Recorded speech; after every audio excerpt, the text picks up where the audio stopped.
RHB, dia taja ke? Kenapa 2023? Baru dapat punya. Tahniah tau nak kalungkan untuk diri sendiri. Pasal macam ni. Comelnya.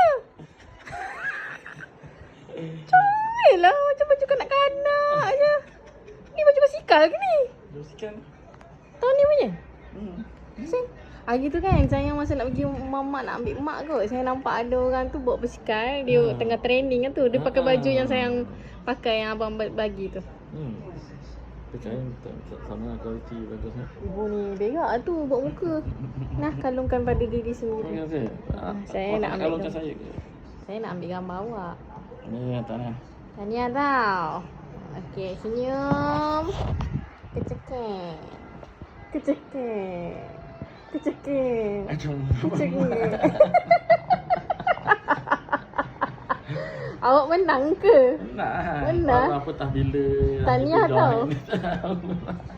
Saya dapat medal tu.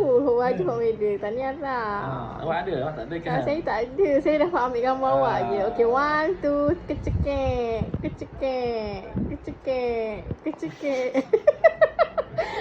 Jom makan.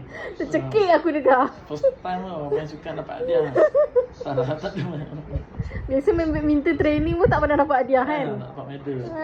Sekolah tak pernah dapat medal. Kesiannya. Tahniah tau, nanti kita gantung kat rumah Okay. Inilah hadiah pertama.